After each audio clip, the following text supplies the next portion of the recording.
Nabi kita Muhammad Sallallahu Alaihi Wasallam, kepada keluarga beliau, sahabat beliau, dan siapa saja yang istiqomah di atas petunjuk Rasulullah Sallallahu Alaihi Wasallam.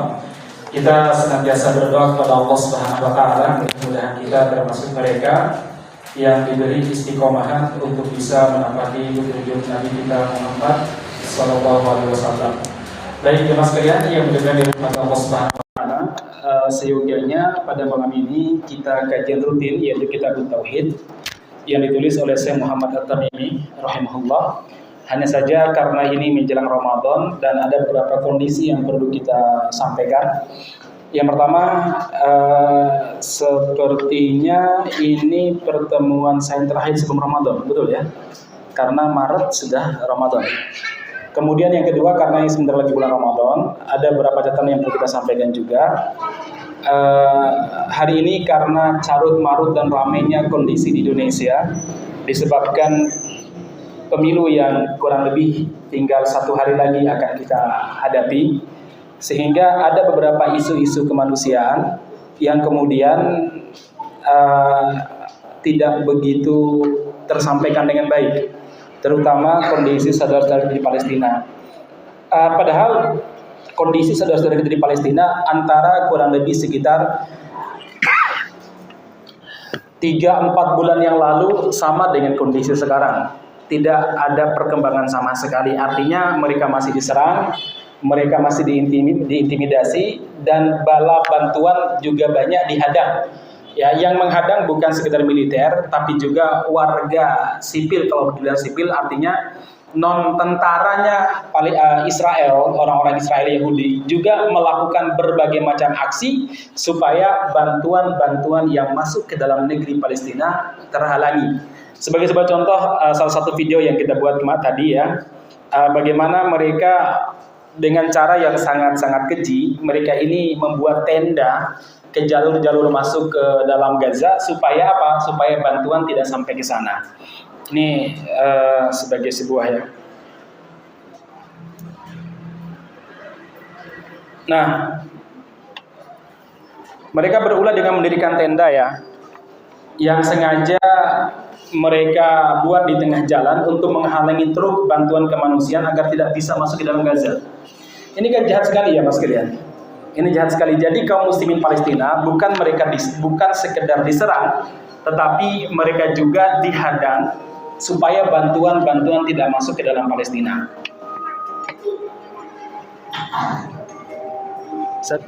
Suaranya bisa dikeraskan.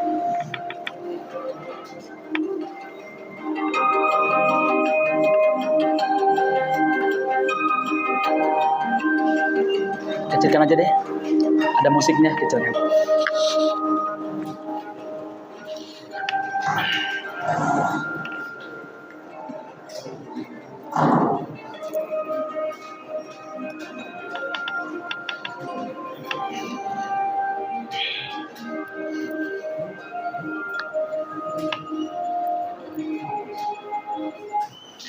Baik, artinya begini jemaah sekalian, saudara-saudara kita di Palestina, antara kondisi mereka bulan Oktober, November, Desember, Januari, Februari, sekitar 5 bulan yang lalu jemaah sekalian, dengan kondisi sekarang sama-sama saja. Hanya saja perhatian dunia, khususnya Indonesia, sudah mulai menurun. Kalau beberapa aktivis kemanusiaan ataupun beberapa warga negara di negeri lain, mereka masih konsen menyuarakan Palestina. Dan kadang yang buat kita malu adalah apa yang disuarakan oleh orang-orang yang berada di Australia. Australia itu negara kafir jemaah sekalian. Tetapi mereka sehari itu bisa melakukan 2 kali demonstrasi untuk membantu muslimin Palestina dan mengecam apa yang dilakukan oleh Israel. 2 kali, padahal sekali lagi mayoritas mereka non-muslim. Saya lihat sendiri, cuma saya nggak bisa tampilkan karena ada di antara mereka yang tidak pakai jilbab ya, yang pakai ala kadarnya. Mereka ini betul-betul tergerak hatinya untuk menyuarakan kemerdekaan bagi Palestina. Padahal sekali lagi mereka dengan kita atau dengan rakyat Palestina beda sekali agamanya. Tetapi atas nama kemanusiaan mereka melakukan aksi-aksi tersebut. Nah, masyarakat muslimin yang mudah-mudahan dirahmati Subhanahu wa taala, ini poin pertama yang saya sampaikan. Jadi carut marutnya negeri kita ini membuat kita lupa dengan apa yang terjadi di Palestina. Mudah-mudahan besok setelah hari Rabu, insya Allah setelah 01 menang ya, amin ya robbal alamin, kita akan tetap melakukan aksi. Kemarin teman-teman nanya sama kita, kapan kita melakukan aksi lagi untuk Palestina? Saya bilang hari ini, pekan-pekan ini, satu, izin untuk aksi sangat susah. Yang kedua, perhatian kita terpecah kalau saat kita melakukan aksi. Maka insya Allah pasca Pilpres kita tetap melakukan aksi, baik berupa penggalangan dana, aksi demonstrasi, sampai pada aksi-aksi lainnya untuk membantu saudara-saudara kita di Palestina. Jangan sampai urusan Palestina hilang dari ingatan kita, dan jangan sampai perhatian kita terhadap Palestina itu sifatnya musiman. Jadi musim ramai di media baru kita perhatian. Kalau nggak ramai tidak kita perhatikan. Padahal jamaah sekalian, kepedulian kita terhadap Palestina bukan sekedar urusan kemanusiaan. Kalau sekedar urusan kemanusiaan, maka kita dengan orang-orang non-muslim, orang-orang Kristen, orang-orang kafir, mereka lebih jauh, lebih peduli dengan Palestina dan jauh lebih aktif dalam melakukan pembelaan terhadap Palestina dibandingkan kita sebagai seorang muslim di Indonesia. Makanya saya sampaikan, kepedulian kita terhadap Palestina bukan sekedar aksi kemanusiaan, tetapi di sana ada akidah kita. Itu apa? Di sana ada kiblat pertama Rasulullah Shallallahu Alaihi Wasallam. Nabi Muhammad Shallallahu Alaihi Wasallam kurang lebih 14 tahun sholat menghadap Baitul Maqdis. Di sana juga Nabi Muhammad Shallallahu Alaihi Wasallam di Isra dan Mi'rajkan oleh Allah Subhanahu Wa Taala. Di sana jamaah sekalian, negeri yang disucikan oleh Allah Subhanahu Wa Taala dalam Al-Quran dan disucikan oleh Rasulullah Sallallahu Alaihi Wasallam dalam beberapa hadis. Dalam Al-Quran Allah Subhanahu Wa Taala menggambarkan dalam banyak ayat. Misalkan Allah Subhanahu Wa Taala menggambarkan bagaimana kisah Nabi Ibrahim, wa najjaynahu wa lutan ilal ardil lati barakna fiha lil alamin. Kami selamatkan Ibrahim dari kejaran Namrud. Ya, dari kejaran Namrud bersama dengan Lot keponakannya. Kemana diselamatkan? Ilal ardil lati barakna fiha lil alamin. Ke sebuah negeri yang kami berkahi di dalamnya dan keberkahannya akan menyebar ke alam semesta. Jadi kepedulian kita terhadap Palestina insya Allah akan menyebabkan keberkahan bagi kita. Ya, menyebabkan apa? Keberkahan bagi kita. Harta yang kita berikan untuk Palestina insya Allah jauh lebih berkah daripada kita infakkan di tempat lain. Ya, nah jemaah sekalian, sekali lagi ini merupakan kepedulian. Ini merupakan sebuah keberkahan. Allah mengatakan barokna fiha lil alamin. Kami berkahi di dalam negeri ini, keberkahannya lil alamin, bukan untuk alam semesta, bukan sekedar untuk Palestina, tapi keberkahannya untuk semua negeri, terutama bagi mereka yang betul-betul peduli dengan Palestina. Nah, ma'asyiral muslimin yang mudah-mudahan dirahmati Subhanahu wa taala, ini penting. Ya, kepedulian kita terhadap Palestina. Itu juga yang menjadi konsen kita dalam aksi berbagai macam kampanye, bahwa siapa di antara capres yang betul-betul peduli dengan Palestina, merekalah yang betul-betul layak untuk kita pilih. Kenapa demikian? Kalau negeri kita peduli dengan Palestina, maka negeri ini akan diberkahi oleh Allah Subhanahu wa taala. Negeri ini akan diberkahi oleh Allah Subhanahu wa taala. Apalagi negeri kita ini berhutang budi ke Palestina, yaitu apa? Palestina lah yang pertama kali mengakui kemerdekaan Indonesia setelah Mesir, di mana saat itu Amerika masih menganggap kita sebagai pemberontak. Demikian juga apalagi orang-orang Eropa, orang-orang Inggris, orang-orang Belanda menganggap kita sebagai kelompok radikal dan lain sebagainya. Di saat para founding father negara kita memerdekakan negara kita, yang pertama kali mengaku kemerdekaan kita adalah justru orang-orang Timur Tengah. Belum lagi jasa-jasa di saat kemerdekaan. Sebagaimana kita baca sejarah, banyak sekali jasa-jasa orang-orang Syam, dalam hal ini atas perintah Turki Utsmani, membantu kaum muslimin di Indonesia. Sebagai salah satu jamaah sekalian, pada zaman Turki Utsmani, pada zamannya Sultan Raden Patah, ya, yang memerintah kerajaan Islam Demak Bintoro, ketika Pangeran Sabranglor, yaitu Adipati Yunus, membawa pasukannya untuk menyerang orang-orang Portugis di Selat Malaka, saat itu disebutkan ada kurang lebih 200 sampai 300 pasukan yang ada dalam pasukan gabungan yang dipimpin oleh Adipati Yunus. Itu orang-orang wajahnya beda sama orang Melayu maupun orang Jawa. Wajah mereka putih, kulit mereka putih, hidung mereka mancung, dan mereka ini adalah orang-orang berasal dari pasukan Turki Utsmani. Dan sejarawan mengatakan kemungkinan besar pasukan ini berasal dari negeri Syam, baik itu daerah Palestina, Yordania, ataupun orang-orang yang ada di Suriah dan lain sebagainya. Asal mereka, karena dulu itu adalah wilayah yang dikuasai oleh Turki, oleh Utsmani. Ini sekali lagi, ini adalah keberkahan, ya, keberkahan. Itulah kenapa walaupun ini bukan pesan sponsor dan hari damai, ya, saya tertarik sebenarnya ketika salah satu presenter bertanya kepada beliau, Bapak Anies, negeri mana yang pertama kali Anda kunjungi setelah Anda terpilih sebagai presiden misalkan. Jawaban beliau apa coba? Palestina, ya. Itu menarik ya Mas sekalian, ya. Perjuangan rakyat Palestina betul-betul harus didukung. Ya, betul-betul harus kita dukung. Baik, masyarakat muslimin, sekali lagi Gaza dan Palestina sedang tidak baik-baik. Mereka sedang menghadapi berbagai macam intimidasi yang luar biasa. Ada banyak bentuk intimidasi yang mereka lakukan. Misalkan jemaah kita lihat ya, kelaparan yang luar biasa yang sekarang melanda Palestina. Coba lihat di Rafah, ini di Rafah jemaah sekalian, yaitu di perbatasan Mesir dengan Palestina. Ternyata yang terbaru, ini video terbaru, anak-anak pada kelaparan sampai pada kedinginan dan juga kelaparan karena saking dinginnya. Anda bayangkan dinginnya jangan seperti membayangkan Tawamangu. Ya, Tawamangu belum ada apa-apanya. Ya memang si Februari ini sudah mulai hangat, ya sudah mulai hangat. Tapi kemarin Januari dan awal-awal Februari ini dingin masih melanda negeri-negeri sana. Saya masih ingat dulu saya pernah ke wilayah Suriah, berarti berbatasan dengan Palestina. Itu pada kurang lebih bulan akhir Februari, awal bulan Maret, ya. Itu jemaah sekalian luar biasa, dinginnya masih betul-betul sangat dingin, ya sangat dingin. Saya pernah memakai selimut rangkap 3, itu masih seperti tidur di freezer, sangat dingin jemaah sekalian. Nah ini anak-anak, mereka mengumpulkan mengumpulkan ranting-ranting pohon yang masih tersisa, mereka mencari di padang pasir untuk dijadikan sebagai penghangat.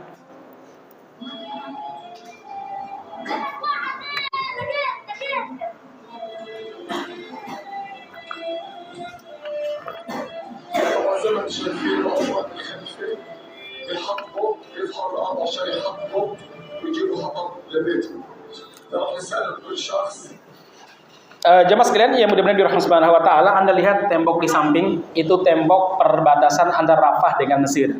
Mereka tidak bisa keluar dari tembok tersebut. Sebelahnya adalah Mesir, di dalamnya adalah Rafah. Mereka tidak bisa keluar. Dan saudara-saudaranya mereka dari Mesir yang sebenarnya mungkin banyak sekali di antara mereka yang membantu juga susah untuk membantu. Ini memang jahatnya dunia hari ini jemaah sekalian. Jahat sekali. Sampai anak-anak ini dibiarkan kedinginan, bahkan ada di antara mereka yang meninggal karena kedinginan. Baik. Jemaah sekalian yang mudah-mudahan dirahmati Allah Subhanahu wa taala. Dan masih banyak sebenarnya kalau kita lihat beberapa yang dialami oleh kaum muslimin yang di sana. Anda silakan buka nanti channel Telegram non Palestine ini. Luar biasa para wartawannya banyak yang kemudian ya, yang betul-betul terjun memperlihatkan kepada kita bagaimana kondisi kita di Palestina. Baik, masyarakat muslimin yang mudah-mudahan dirahmati Subhanahu wa taala.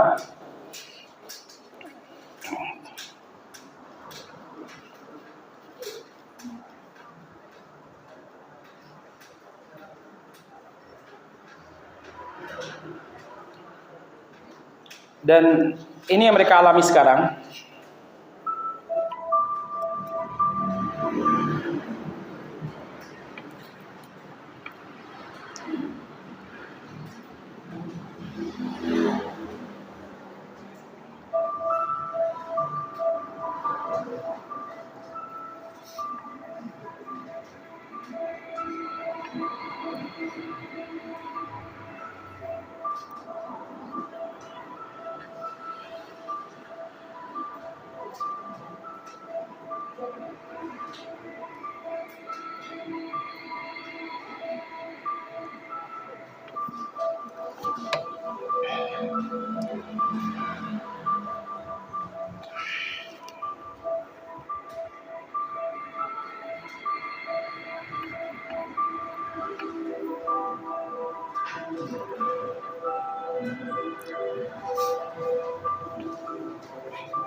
Anda bayangkan tinggal di sebuah camp, tidak ada listrik, kemudian campnya banjir, lumpur masuk ke dalam camp mereka di saat musim dingin. Di saat musim dingin. Dinginnya luar biasa dan mereka harus tidur di atas lumpur-lumpur yang masuk dalam tenda-tenda mereka, jamaah sekalian. Nah, saudara sekalian, sekali lagi ini kondisi saudara kita di Palestina. Kita boleh rame dengan kondisi di Indonesia dalam usaha untuk memenangkan pilihan yang menurut para ulama baik, insya Allah mudah-mudahan.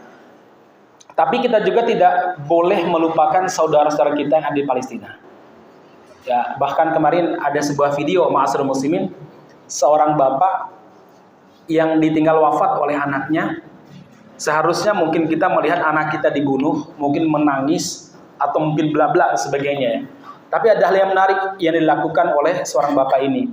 Dia menggendong anaknya yang sudah meninggal sambil mengatakan begini, "Wahai anakku, berangkatlah dalam keadaan damai. Engkau sebentar lagi akan berjumpa dengan nabimu, Nabi kita Muhammad SAW. Titipkan salam kami penduduk Gaza kepada Nabi Muhammad SAW. Sampaikan kepada beliau bagaimana kondisi kami. Dan tolong laporkan kepada Rasulullah SAW atas diamnya umat Islam terhadap derita yang kita alami.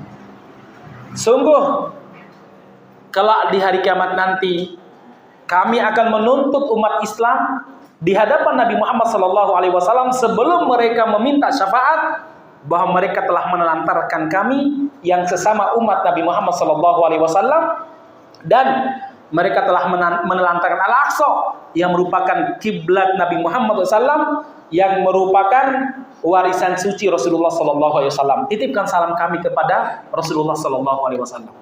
Masya Allah jemaah sekalian. Saya kadang nggak bisa membayangkan bagaimana suatu saat nanti kalau hal itu betul-betul terjadi. Ketika mereka meminta kepada Rasulullah SAW, "Ya Rasulullah, sebelum engkau memberikan syafaat kepada fulan, tanyakan kepada mereka, seberapa kepedulian mereka terhadap Al-Aqsa yang merupakan kiblat pertamamu ya Rasulullah. Seberapa kepedulian mereka terhadap Palestina yang merupakan intisari daripada tanah Syam yang diberkahi oleh Allah Subhanahu wa taala. Ya Rasulullah, sebelum engkau memberikan syafaat kepada mereka ya Rasulullah, tanyakan kepada mereka bagaimana pertanggungjawaban mereka terhadap anak-anak yang dibombardir. Hari ini jumlah kaum muslimin di Gaza yang terbunuh sudah hampir di angka 20.000 lebih jemaah sekalian. Tanyakan pada mereka, tanyakan nyawa umat Islam di Gaza sementara mereka diam membisu." Saya kadang bayangkan bagaimana pertanggungjawaban kita nanti dari kiamat jemaah sekalian. Ini bukan gotong royong membersihkan got jemaah sekalian. Lihatlah tenda mereka. Air pasti masuk.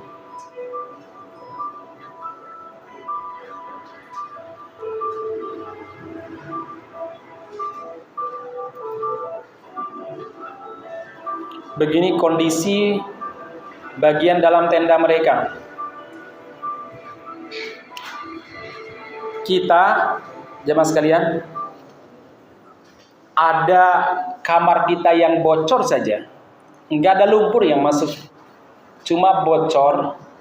Yang bocor itu nggak terlalu banyak, mungkin bisa kita tampung pakai ember atau pakai gayung. Kita merasa risih untuk tidur di dalamnya, nggak nyaman. Mungkin besok pagi kita sudah mencari tukang kayu ataupun mungkin tukang untuk memperbaiki atap kita.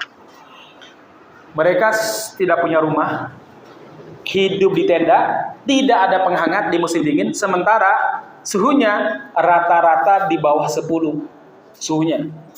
Paling hangat itu 16. Itu paling hangat ya Mas ya. Itu seperti Anda masuk kamar ukuran 2x2, tertutup semuanya, lantas Anda hidupkan AC dengan 16 derajat. Tersiksa. Ya. Nah, ini kondisi mereka, dan anak-anak mereka sakit, tidur di atas lumpur. Di saat yang bersamaan obat-obatan dan juga makanan kurang. Lihat anak-anak mereka tidur di selumpur. Apa yang bisa mereka lakukan?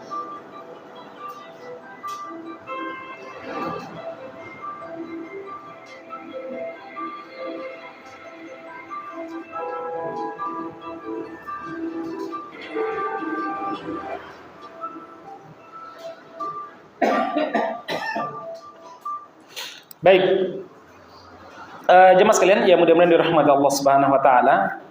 Ini kondisi saudara-saudara kita di Gaza. Kondisi sekarang, kondisinya mereka di sana. Memang sangat kesulitan untuk masuk ke sana, tetapi kami bekerja sama dengan beberapa beberapa relawan lokal untuk mengantarkan bantuan. Alhamdulillah di beberapa daerah yang diisolasi. Ya, seperti Deir Al-Ballah yang saya akan tampakkan videonya. Alhamdulillah teman-teman kita yang menjadi relawan lokal bisa masuk ke daerah sana dan mengirimkan bantuan, yaitu Gaza wilayah bagian tengah. Ya, Anda bayangkan Rafah saja, Rafah yang berbatasan dengan Mesir, bantuan sangat susah masuk ke dalam. Bagaimana dengan Gaza bagian tengah? Yang tiap hari dibombardir, yang tiap hari diserang, Cuma kemarin kita minta kepada teman-teman yang kita amanahi bantuan dari kaum muslimin Indonesia, kita minta supaya diusahakan bantuan tersebut betul-betul masuk sampai ke dalam. Kalau di Rafah sudah banyak bantuannya, walaupun kondisinya seperti ini, Anda bayangkan ini di perbatasan jika seperti ini, bagaimana dengan mereka di dalam? Usahakan. Alhamdulillah bantuan-bantuan itu bisa masuk. Sebagai contoh ya, bantuan-bantuan tersebut bisa masuk. Misalkan ma'asyiral muslimin,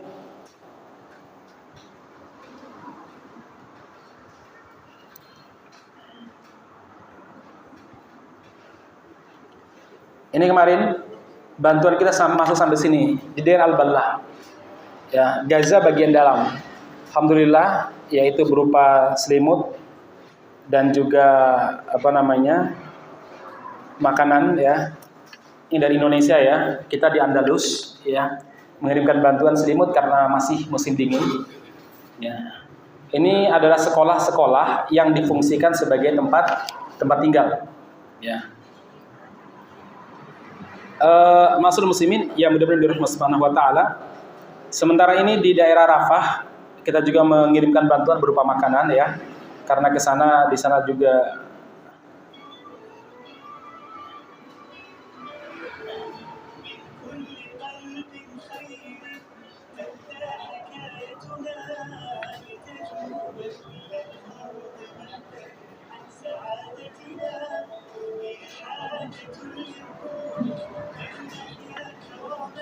baik, jemaah sekalian yang mudah-mudahan dirahmati Subhanahu wa taala. Ini di antara kondisi terbaru mereka ya. Kalau orang-orang sana kadang hujan, tapi kadang juga yang turun adalah barot. Barot itu sejenis salju, tapi saljunya keras. Kan di antara doa kita apa? Bitsalji wal ma'i wal barot. Ya. Salju itu biasanya lembut, itu salaj ya. Air ya hujan. Kemudian apa? Barot. Jadi barot itu salju yang butiran seperti kelereng. Jadi kalau jatuh seperti dilempar pakai kelereng, Pak. Ya. Tok tok tok tok tok jatuh. Dan ini biasanya agak berat kalau seandainya salju berupa barot itu turun. Kenapa demikian? Biasanya tenda itu dibiarkan 1 jam atau dibiarkan 2 jam. Apa yang terjadi? Ambrol. Karena nggak kuat nahan barot tadi ya mas. Ya, tenda tersebut. Jadi Anda hidup betul-betul hidup seperti hidup di freezer. Nah, ma'asyiral muslimin yang mudah-mudahan dirahmati Subhanahu wa taala, mereka juga menampung air hujan karena air bersih sangat susah didapatkan.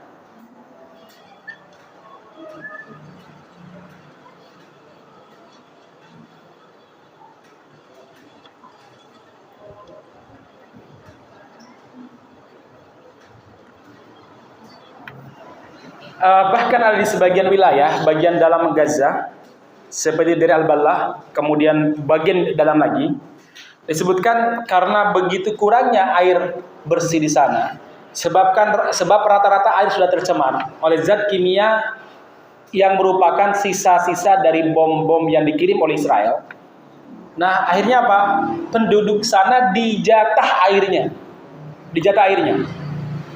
Jadi kadang mereka dijatah cuma 1 liter per hari. Anda jangan tanya bagaimana mereka mandi. Untuk bertahan hidup saja dengan air tersebut itu betul susah. Dan kita pernah merasakan bagaimana susahnya air.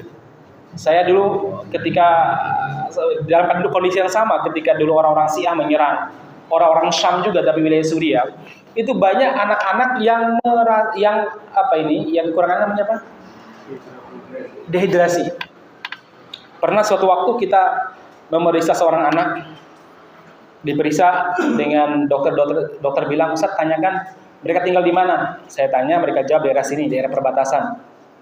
Kemudian saya bilang, dokternya karena dokternya orang Indonesia, nah Ustaz, berapa konsumsi air yang mereka minum? Ya, setiap hari, karena ini klip seperti dehidrasi. Apa jawab mereka? Saudara, jangankan minum sepuasnya, kami di sana dijatah air 1 liter. Bahkan kurang dari itu. Memang ada sungai, tapi sungai diracun. Memang ada ada mata air, tapi mata air diracun.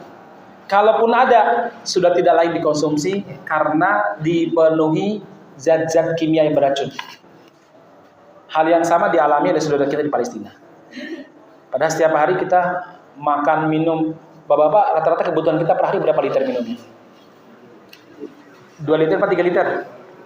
Kalau musim panas nih, suhu seperti ini, 15 liter, mandi itu. Sebenarnya aja mas kalian. Baik.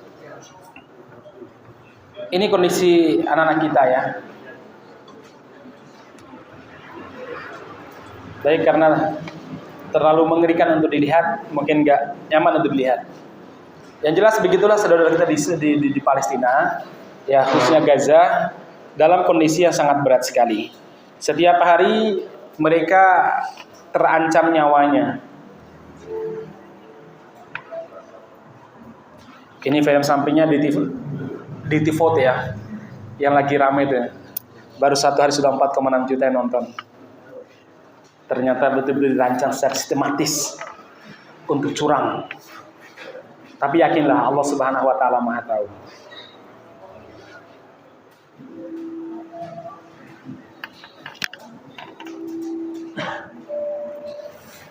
Terasa Mas? Masa?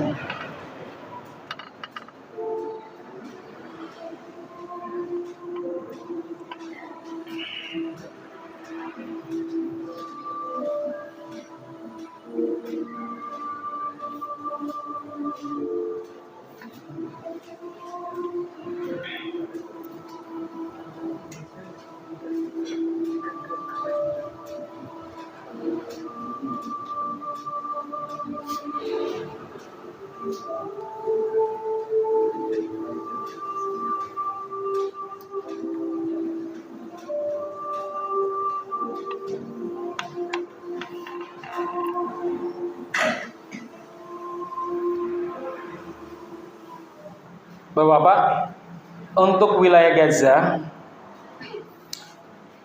demikian juga Khan Yunus, walaupun Khan Yunus nggak separah dengan wilayah Gaza bagian dalam, itu hampir dikatakan 70% bangunan sudah sangat tidak bisa dihuni. 70%. Lihat aja hancuran seperti ini, mau tinggal di mana aja Mas?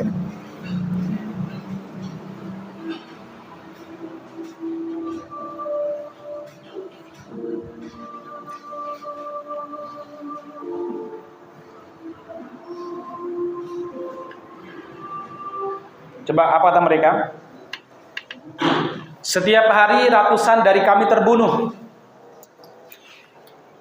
Jika kami tidak terbunuh oleh bom, maka kami akan meninggal karena kedinginan. Dingin. Terutama anak-anak. Atau kelaparan.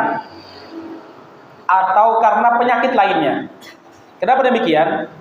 Kemarin kita ngobrol langsung dengan warga Gaza, beliau cerita bahwa di bawah reruntuhan bangunan masih banyak mayat-mayat yang belum bisa dikeluarkan dan baunya menyengat. Anda tahu kan bagaimana bau tubuhnya manusia? Nah, dan itu bertambah parah ketika musim hujan. Anda bayangkan aliran-aliran penyakit dan itu masuk ke tempat-tempat tinggal. Ini makanya disebutkan, kalau kami tidak mati karena bom, kami akan mati karena kelaparan, kedinginan, dan karena penyakit lainnya. Sementara para dokter dan demikian juga para medis lainnya menjadi target utama serangan orang Israel. Obat-obatan sangat susah untuk masuk ke dalam. Sangat susah. Kalaupun ada rumah sakit, Anda jangan bayangkan rumah sakitnya sebagaimana rumah sakit Muardi, enggak. Bahkan sekelas puskesmas pun enggak layak disebut rumah sakit sebenarnya. Hatta klinik. Kita pernah, dulu gambaran saya namanya Masfal Medani, yaitu rumah sakit lapangan. Itu gambarannya kayak klinik lah misalkan ya. Gambarnya seperti itu. Ternyata tidak. Itu hanya tenda atau mungkin ada bangunan yang kosong dipakai untuk rumah sakit. Jadi peralatannya sangat-sangat sederhana. Kadang obat bius habis, kadang kemudian obat-obat lain, obat anti nyeri juga habis. Anda bisa membayangkan ketika ada orang habis dioperasi tidak ada obat anti nyerinya, bahkan hanya dibatasi. Kita pernah menyaksikan operasi salah seorang warga ya. Jadi pahanya itu, tulang pahanya udah pecah, udah hancur. Jadi harus diamputasi. Tidak ada jalannya, harus diamputasi. Saat itu bius masih ada, alhamdulillah. Cuma problemnya dokter bedah ada, nggak ada dokter anestesi. Ya udah, dokter bedah merangkap dokter anestesi. Kemudian Masyarakat Muslimin, setelah selesai operasi, itu obat anti nyeri dibatasi, hanya bisa diminum 3 atau 5 hari. Padahal sakitnya masih berhari-hari bahkan berpekan-pekan. Itu yang terjadi Mas. Nah, makanya Masyarakat Muslimin yang mudah-mudahan dirahmati Subhanahu wa taala, sekali lagi memang kita berdoa kepada Allah Subhanahu wa taala, mudah-mudahan Allah memenangkan capres dan cawapres yang diusung oleh para ulama. Dalam hal ini adalah 01. Cuma kita juga jangan sampai melupakan saudara-saudara kita yang ada di Palestina.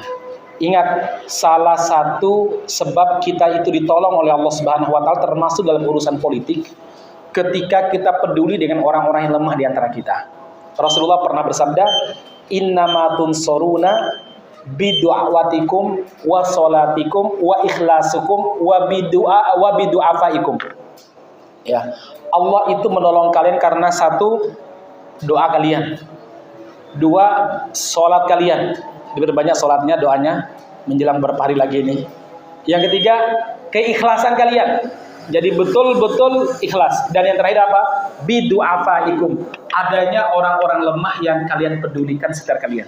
Itu sebab Allah Subhanahu wa taala menolong kita. Nah, makanya Masyarakat Muslimin yang mudah-mudahan dirahmati Subhanahu wa taala, kita sudah minta izin kepada kepada takmir, walaupun Nur Mirah juga ini lagi bangun, sampai saya tadi bingung ya. Ini gimana ini menggalang dana Palestina di saat yang bersamaan Nur Mirah juga butuh dana untuk pembangunan ya. Tapi mudah-mudahan ini menjadi sebab Allah Subhanahu wa taala memberi keberkahan bagi pembangunan ini. Kemudian donaturnya banyak, demikian juga ke depan masjid ini betul-betul menjadi markas taklim dan menara ilmi serta menara iman di masa yang akan datang. Mudah-mudahan seperti itu. Itu harapan kita, dan terima kasih kepada para pengurus.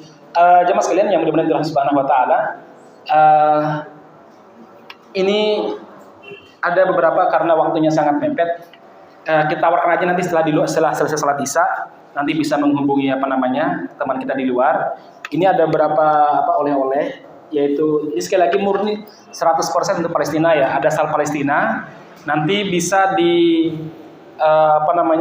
sebagai hadiah atas sumbangan yang kita berikan kepada saudara-saudara kita di Palestina. Demikian juga kalau seandainya hari ini ada teman-teman sekalian yang belum bawa uang, nanti mumpung hati kita lagi semangat untuk membantu, nggak apa-apa, 10.000 pun nggak masalah, nggak usah malu-malu ya, 50.000 pun nggak masalah, ini bisa membawa nota kesanggupan nanti ya, kemudian nanti akan dicatat oleh petugas di luar, mudah-mudahan ya nanti akan menjadi sebab Allah Subhanahu wa taala menolong negeri kita dan menolong umat kita serta menolong keluarga kita. Ingat, Rasulullah berjanji kalau kita peduli dengan saudara kita yang tertindas, saudara kita yang tersakiti, maka Allah akan lebih peduli kepada kita. Jadi gak usah malu-malu, wah saya infaknya cuma 50.000, gak mau bawa, gak usah ya, tetap aja dibawa. Nanti insya Allah Allah Subhanahu wa taala melipat gandakan. Siapa tahu rezekinya bertambah nanti ya. Ini ada untuk kesanggupan, mungkin hari ini nggak bawa, nanti minta kepada panitia ya atau kepada yang di luar ya. Saya bawa satu nota misalkan. Boleh juga kita cerita kepada saudara kita yang hari ini mungkin diberi kelebihan harta oleh Allah Subhanahu wa taala, tidak harus kita. Ya, tidak harus kita. Kalau kita alhamdulillah. Tapi kalau ada saudara kita yang lebih mungkin Allah Subhanahu wa taala beri kelebihan rezeki kepada dia, maka sampaikanlah, mudah-mudahan dengan wasilah Anda, saudara Anda itu mau memberikan bantuan kepada rakyat Palestina, Anda pun mendapatkan pahalanya. Saya kira demikian apa yang saya sampaikan, mudah-mudahan bermanfaat. Barakallahu fiikum ajmain. Kita tutup dengan doa kafaratul majlis. Subhanakallahumma rabbana bihamdika asyhadu an la ilaha illa anta astaghfiruka wa atubu ilaik. Walhamdulillahirabbil alamin. Assalamualaikum warahmatullahi wabarakatuh.